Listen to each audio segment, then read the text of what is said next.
Hi guys, welcome to life style library. ఈరోజు అయితే నేను ఒక మంచి క్రాఫ్ట్ చేయబోతున్నాను. ఏంటిదంటే కేక్ కింద ఒక ప్లేట్ ఉంటుంది కదా, ఆ ప్లేట్ని తీసుకొని ముంగట చేయకుండా వెనకాల మన ఇష్టం ఉన్న కలర్ వేయచ్చు. ముంగట చేస్తే మొత్తం స్ప్రెడ్ అయిపోతుంది. అందుకని నా ఇష్టమైన కలర్ రెడ్ కలర్ వేసేసుకుంటున్నాను.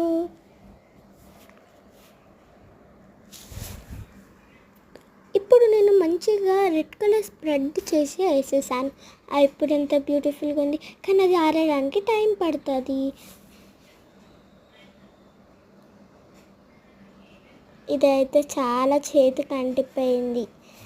ఈ గమ్ము ఇంకా స్టోన్స్ చాలా సంవత్సరాల నుంచి ఉన్నాయి. నేను ఒకసారి యూజ్ చేశాను, అప్పుడు చాలా గట్టిగా ఎత్తుక్కుంది. అందుకని ఇప్పుడు నేను మళ్ళీ యూజ్ చేయబోతున్నాను. ఇవైతే నాకు చాలా ఇష్టం అండి. ఈ స్టోన్స్ అయితే నాకు చాలా ముద్దుగా అనిపిస్తున్నాయండి. కావాలంటే చూడండి, ఇదైతే దీనికి చాలా ముద్దుగా సెట్ అయిపోయింది. అందుకని నేను పెట్టేశాను, మీరు చూడొచ్చు.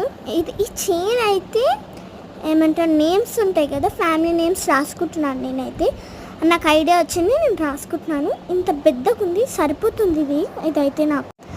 నేనైతే ఇది పెట్టేసానికి ఫిట్ అయిపోతాయి. ఇదైతే ఎండిపోయింది. ఓకే, ఇప్పుడైతే నేను అంతా చేసాక చూడండి, మా డాడీ పేరు రాసాను నేను కింద. అది వెరైటీ స్టోన్స్ నాకు దొరికాయి రూపడ, అందుకని నేను అది పెట్టేశాను. ఇప్పుడు ఎంతో ముద్దుగా ఉంది చూడండి. మీకు ఉల్టా కనిపిస్తుంది అనుకుంటా, అది SHIVA శివ. మీకు అట్లా ఉల్టా కనిపిస్తే